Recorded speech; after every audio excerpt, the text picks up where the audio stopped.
Friends, welcome back to my YouTube channel basic to best. आज का topic आपके लिए बहुत ही इंपॉर्टेंट होने वाला है, क्योंकि इस वीडियो में हम लोग स्टडी करने वाले हैं सोलर सिस्टम यानी सौर मंडल से रिलेटेड वे सभी कन्फ्यूजन टॉपिक्स जो एग्जाम्स में रिपीटेड पूछे जाते हैं और आपके लिए बहुत ही इंपॉर्टेंट है। इसमें हम लोग पूरे एक्सप्लेनेशन के साथ इस वीडियो को स्टडी करेंगे।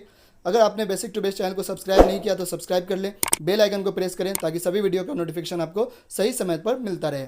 हम लोगों ने पिछले क्लास में यानी पिछले वीडियो में स्टडी किया था सौर मंडल यानी सोलर सिस्टम के बारे में। उसको जल्दी जल्दी से देख लेते हैं। जो बचा हुआ है, जैसे बचा हुआ पार्ट्स मेरा है उल्का पिंड, क्षुद्र ग्रह और धूमकेतु, इन तीनों को स्टडी करना है। लेकिन इस सब का स्टडी हम लोग थोड़ा एक्सप्लेनेशन के साथ कर लेते हैं और इसको जल्दी में करते हैं। सूर्य के बारे में मैंने बताया था, सूर्य गैसों का बना हुआ एक गोला है जिसमें हाइड्रोजन, हीलियम और अन्य गैसों का रासायनिक मिश्रण है। इसके सतह का तापमान होता है 6000 डिग्री सेल्सियस और केंद्र का तापमान 15 लाख डिग्री सेल्सियस, जो बहुत ही ज़्यादा है। सूर्य का गुरुत्वाकर्षण बल 274 मीटर पर सेकेंड स्क्वायर होता है और पृथ्वी का 9.8 मीटर पर सेकेंड स्क्वायर होता है। पृथ्वी की तुलना में इसका गुरुत्वाकर्षण बल 28 गुना ज़्यादा है। यानी पृथ्वी पर अगर वजन 1 kg हो तो सूर्य पर वजन 28 kg होगा। उसके बाद हम लोगों ने स्टडी किया था ग्रह के बारे में।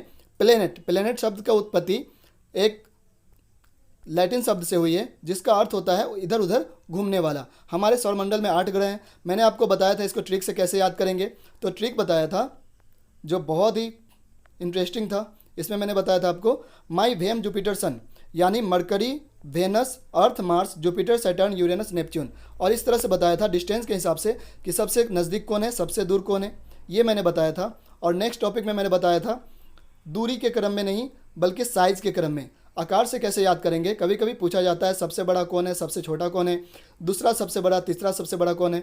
इसके लिए मैंने आपको ट्रिक बताया था जुपिटर सन इवेम माई, जुपिटर सन इवेम माई, यानी सबसे बड़ा जुपिटर, उसके बाद आता है सैटर्न, उसके बाद यू से होता है यूरेनस, एन से होता है नेपच्यून, ई से होता है नेपच्यून, ई से होता है अर्थ, ई से हो जाता है अर्थ, भी ई से होता है आपका वेनस, एम से होता है मार्स और माई से होता है मरकरी। यानी टोटल मैंने दिया है साइज के हिसाब से।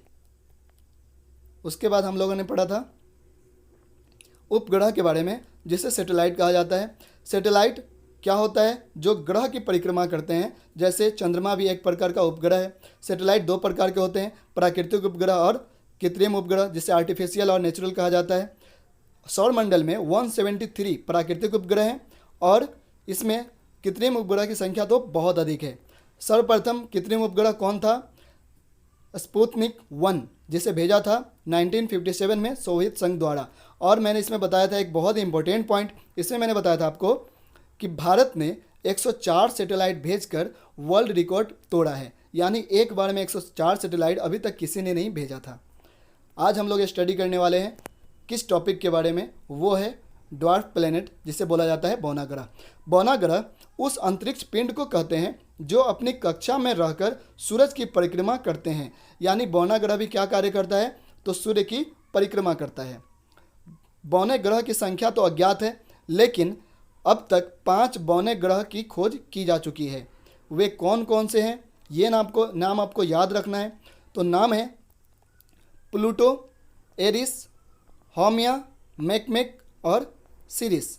यानी जो मैंने बताया आपको साइज के हिसाब से सबसे बड़ा एरिस को माना जाता है, उसके बाद आता है प्लूटो, उसके बाद होमिया, मैकमेक और सीरिस। यानी कुल बौने ग्रह की संख्या है 5। इसमें सबसे बड़ा कौन है, तो एरिस है, और सूर्य के सबसे नज़दीक कौन है, तो सीरिस है। ये जो है सबसे नज़दीक है, ये आपको याद रखना है। अब इसके बारे में कुछ इंपॉर्टेंट पॉइंट्स आपको कवर करने हैं। ड्वार्फ प्लेनेट शब्द का इस्तेमाल एलन स्टर्न ने 1991 में पहली बार किया था और प्लूटो को ग्रह की श्रेणी से कब निकाला गया था, ये भी इंपॉर्टेंट है। प्लूटो को 24 अगस्त 2006 को ग्रह की श्रेणी से बाहर निकाल दिया गया था, क्योंकि इसके पहले प्लूटो को एक ग्रह माना जाता था। प्लूटो के 5 उपग्रह हैं। कौन कौन है, तो वो है चैरोन और स्टाइक्स, निक्स, केरबोरस और हाइड्रा। ये 5 उपग्रह हैं। किसके हैं, तो प्लूटो के हैं। नेक्स्ट टॉपिक है क्षुद्र ग्रह, जिसे एस्ट्रॉइड्स कहा जाता है। हमारे सौरमंडल में बहुत सारे क्षुद्र ग्रह हैं, जिनमें से ज़्यादातर क्षुद्र ग्रह मुख्य क्षुद्र ग्रह बेल्ट यानी मेन एस्ट्रॉइड बेल्ट में पाए जाते हैं और मेन एस्टेरॉयड बेल्ट को हम लोग अच्छी तरह से अध्ययन करेंगे कि मेन एस्टेरॉयड बेल्ट होता क्या है। तो इसमें आप देख सकते हैं मेन एस्टेरॉयड बेल्ट क्या होता है। तो मेन एस्टेरॉयड बेल्ट बृहस्पति ग्रह की, मंगल ग्रह और बृहस्पति ग्रह की कक्षाओं में एक क्षेत्र होता है। किसके बीच में? जैसे ये देखिए आप फिगर के हिसाब से, ऑर्बिट ऑफ मार्स यानी मंगल ग्रह का ये जो लाइन है ये ऑर्बिट है मंगल ग्रह का, और बाहरी जो ये लाइन है ये है जुपिटर यानी बृहस्पति ग्रह का। दोनों के बीच में देख रहे हैं आप अनेक सारे एस्टेरॉयड्स हैं। इसी को बोला जाता है क्षुद्र ग्रह बेल्ट यानी मेन एस्टेरॉयड बेल्ट। लेकिन मेन एस्टेरॉयड बेल्ट का सबसे बड़ा जो एस्टेरॉयड है उसका नाम है सिरिस, जिसे बौना ग्रह की उपाधि भी दी गई है। ये जो आप गोल देख रहे हैं ये सिरिस है, जो एक चंद्रमा के चौथाई भाग के बराबर है। यह एक क्षुद्र ग्रह है, यह एक क्षुद्र ग्रह है। जो कहाँ पाया जाता है ये भी क्वेश्चन पूछा जाता है। तो मार्स और जुपिटर की कक्षा के बीच में पाया जाता है। कौन पाया जाता है? जो क्षुद्र ग्रह पाया जाता है। सबसे बड़ा क्षुद्र ग्रह कौन है? तो सिरिस है। इसका आकार चंद्रमा के चौथाई भाग के बराबर है। बहुत इंपॉर्टेंट है आपके लिए। 4 बड़े एस्टेरॉयड्स के नाम आपको याद रखना है। कौन कौन है? तो वो है सिरिस, वाट्सा, पैलस और हाइजिया। ये 4 एस्टेरॉयड्स बहुत ही महत्वपूर्ण है और बड़े बड़े एस्टेरॉयड्स हैं। उसके बाद हम लोग को कवर करना है उल्कापिंड, जो सबसे लास्ट टॉपिक है। उल्कापिंड होता क्या है? तो कभी कभी हम लोग आकाश में तारे की तरह गिरते हुए देखते हैं। वे टूटते हुए तारे नहीं होते हैं, वे उल्कापिंड होते हैं। कभी कभी आकाश में अत्यंत वेग से पृथ्वी को आते हुए पिंड दिखाई देते हैं, ये उल्का कहलाते हैं।